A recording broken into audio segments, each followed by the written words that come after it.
L'Europe en 3 minutes, le podcast.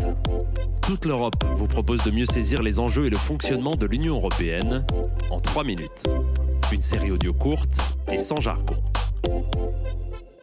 Bonjour, je suis Valentin Ledroit et aujourd'hui, nous allons nous intéresser aux billets et aux pièces de votre porte-monnaie. Il y a 20 ans, en janvier 2002, nous avons abandonné nos bons vieux francs pour utiliser l'euro. Aujourd'hui, 19 pays de l'Union européenne et près de 350 millions de personnes utilisent cette monnaie. Ensemble, ils forment la zone euro, un noyau dur de l'Union européenne qui représente l'une des principales puissances économiques mondiales derrière les États-Unis et la Chine. Comment est né l'euro ? L'idée apparaît dès la fin des années 70. Les États membres veulent mettre en place une monnaie commune. L'objectif ? Garantir le bon fonctionnement du marché unique et mettre un terme à l'instabilité des prix.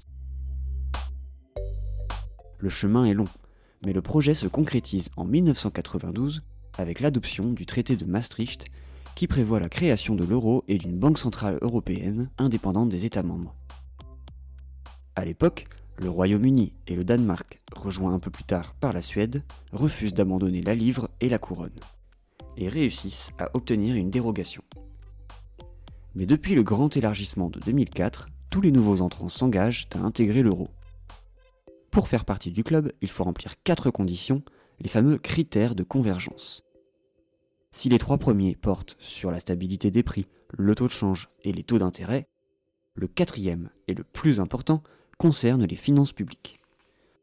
L'État membre en question doit respecter 2 seuils. Son déficit public annuel ne doit pas dépasser 3% du PIB et sa dette 60% du PIB. Mais dès le début, respecter ces critères n'est pas simple. Et depuis la crise économique et financière de 2008, les règles budgétaires sont au cœur des réflexions dans la zone euro. Dans de nombreux pays, déficit et dette ont explosé et d'importants efforts ont été entrepris pour tenter d'assainir les finances publiques.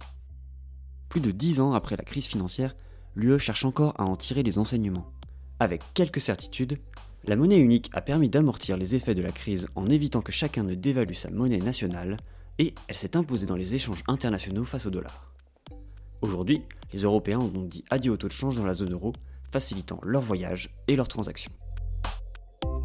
Et la monnaie unique n'est pas figée. Après avoir abandonné l'émission des billets de 500 € en 2019, la zone euro pourrait abandonner les pièces de 1 et de 2 centimes. D'ici 2024, la Banque centrale européenne veut également changer le graphisme sur les différentes coupures pour y faire figurer les personnalités historiques. Elle a aussi entamé la réflexion sur l'euro numérique, une nouvelle monnaie dématérialisée. À 20 ans, l'euro pourrait donc s'offrir un nouveau coup de jeune.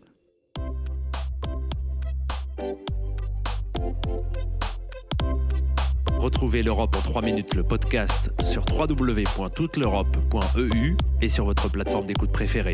Partagez-le, commentez-le et à très vite pour un prochain épisode. L'Europe en 3 minutes, le podcast.